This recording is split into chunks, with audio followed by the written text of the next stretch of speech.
Olá, bendito! Hoje nós vamos refletir sobre a quarta visão de Zacarias, que é apresentada como em um tribunal, onde diante do anjo do Senhor estavam o sumo sacerdote e Satanás em pé à sua direita. O significado dessa visão é o nosso assunto de hoje.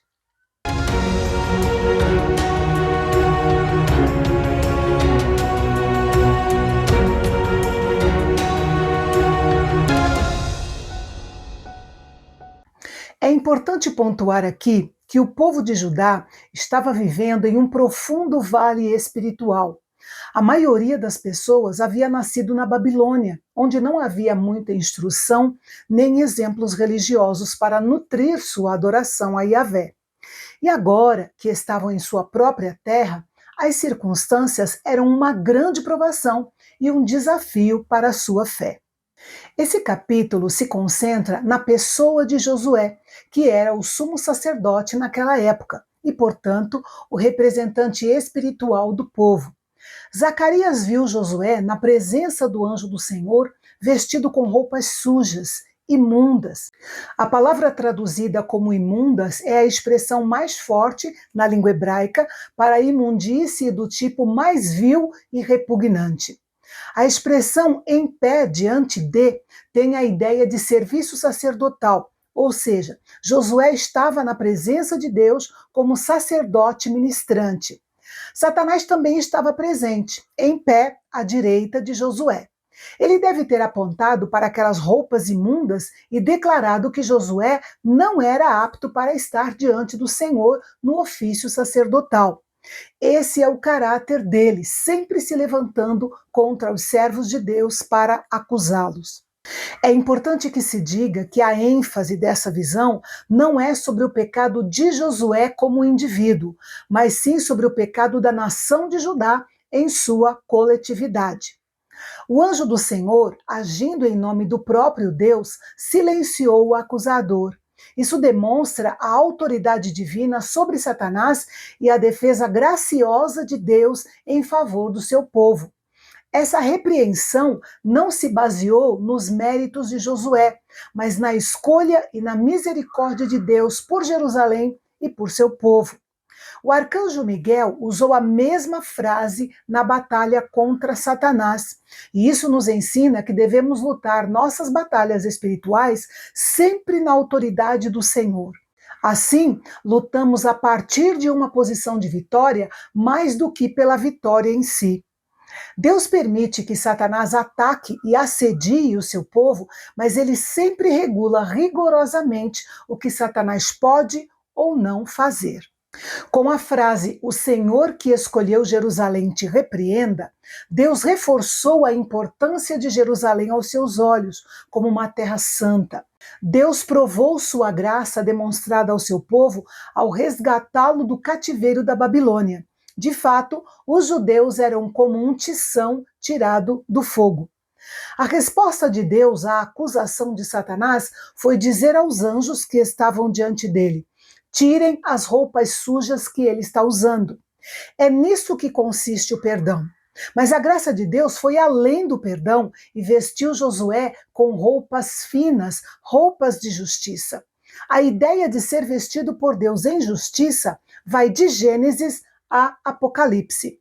Ao que parece, o profeta, extasiado com aquela cena, não pôde ficar parado como um mero espectador e se sentiu constrangido a participar da visão, solicitando que as novas roupas de Josué fossem completadas com um turbante limpo também. Afinal, o turbante fazia parte das roupas do sumo sacerdote e na frente havia uma placa de ouro com a inscrição "Santidade ao Senhor". Depois o Senhor deu uma incumbência a Josué, pois a purificação e a restauração sempre implicam em responsabilidade.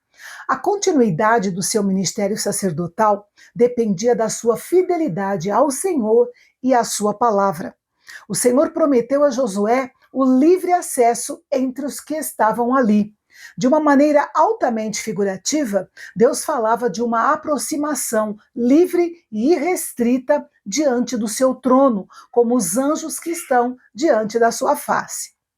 Há duas imagens mescladas aqui: a da corte de um rei, na qual o privilégio de acesso é concedido aos nobres, e a de um templo, onde o fiel tem livre acesso. Felizmente, através da morte do Senhor Jesus na cruz, também podemos desfrutar do mesmo privilégio.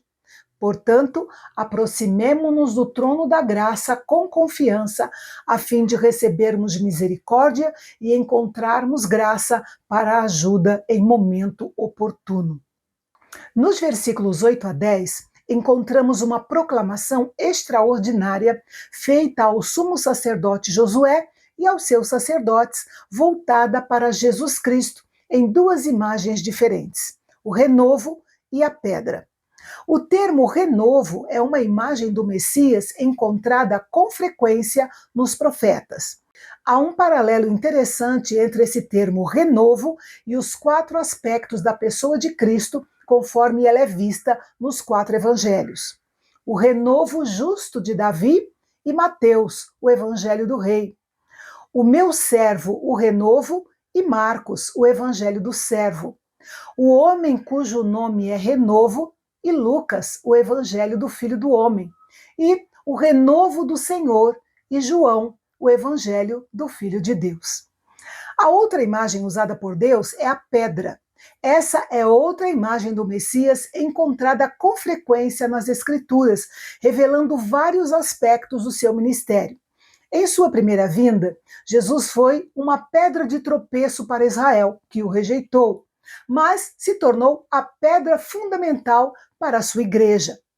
É provável que os 7 olhos na pedra se refiram à onisciência do Senhor. O texto refere-se ainda a uma inscrição que Deus gravou na pedra, mas não nos revela o que foi gravado. A mensagem-chave desse versículo complexo é a remoção dos pecados do povo de Judá em um só dia. Esse milagre será estudado nos capítulos ao longo do livro. Convidar o próximo para debaixo da sua videira e da sua figueira era uma expressão proverbial que significava prosperidade, paz e segurança. A visão e a mensagem de Zacarias neste capítulo mostram o quanto Deus queria encorajar e fortalecer o sumo sacerdote Josué. E ele o fez da melhor maneira, apontando para o Messias, Jesus Cristo.